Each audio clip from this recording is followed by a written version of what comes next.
Ewan McGregor and Scarlett Johansson lead an all-star cast as residents of an isolated high-tech compound, but when they discover they're actually clones and worth more dead than alive, they stage a daring escape.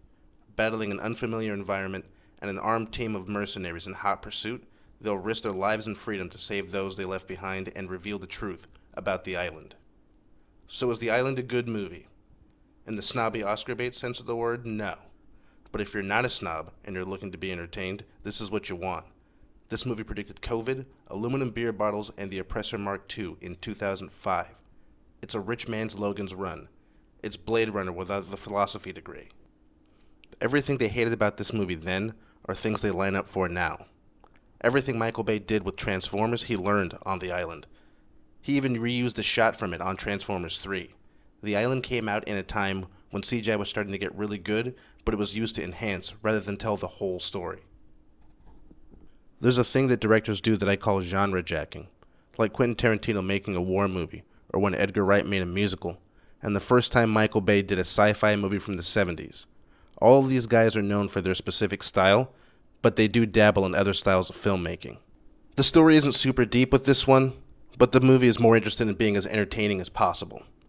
So, the first act is admittedly a little slow, and we spend a lot of time in the compound setting up the bubble they live in, the lottery and its selection process, and Lincoln and how he's curious, but also a little rebellious, like how he's not like other boys, and he just wants bacon. Things start to get interesting when a character named Starkweather wins the lottery and is selected to go to the island.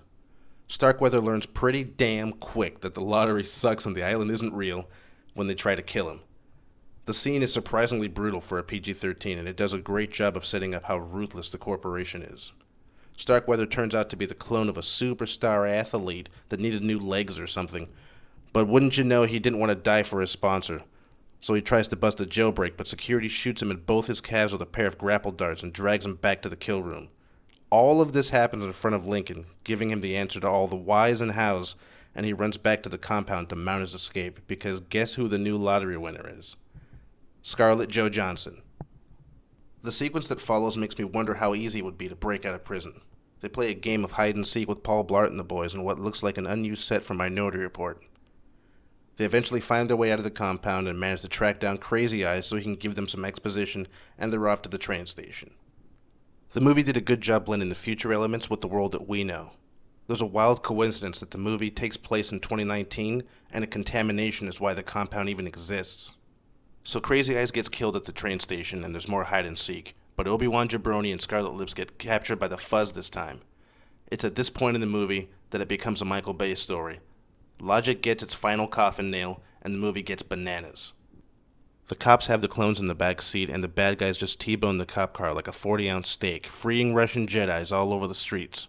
They chase them to the freeway where they jump on the flatbed of a truck carrying train axles, kicking off a car chase so nice Michael Bay used it twice. Seriously, look up the freeway chase from Transformers 3 if you don't believe me. This whole movie was like Michael Bay's audition for Transformers, almost as if Steven Spielberg hired him to direct this, so he didn't have to make Transformers himself. They managed to lose most of the mercs and steal one of their Oppressor Mark IIs, but the security squad don't quit. After a short aerial chase sequence, they crash land in an office building and end up outside the building, trapped on the logo a million stories up, and the bad guys have them cornered. Now you'd think they'd try to break a window to get back into the building, but before they can, these loose cannon-ass mercenaries shoot at the building and the logo falls off. The next few minutes are ridiculous, but still entertaining. The movie slows down a little to give you some more plot and creepy McGregor. Also, there's a whole-ass beer commercial in the middle of the movie because money ain't free. After another car chase and some murder, the Clone Rangers hatch a plan to go back to the compound and rescue the rest of the clones. Now, admittedly, this plot is easy to shoot holes in, but did you really think Michael Bay was going to give you deep, contemplative, hard sci-fi? So they're in the compound and they're halfway through the jailbreak when evil Steve Jobs gets hip to the scheme, but Potatoes Romanoff and Amistad get to the hot box of doom just in time to save the lottery winners from being burned alive. Meanwhile, McGarnagle and 006 have a street fight to the death on a catwalk from a 90s movie. The scuffle ends with Sean Jobs strung up and the facility destroyed just enough to free the clones. Lincoln and Jordan are reunited, the clones are liberated, and a homeless crisis is born.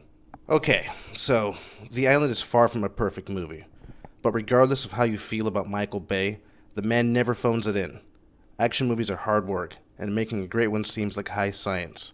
1,000 little pieces go into 5 minutes of footage, and the amount of effort these directors put into something they know they'll never get an award for is the reason I always buy a ticket. The Bad Boys movies were great, but in my opinion, The Rock is the best movie he's ever made. Every time I go to a Michael Bay movie, I'm hoping for that 1996 feeling, and I still believe he can capture that feeling again.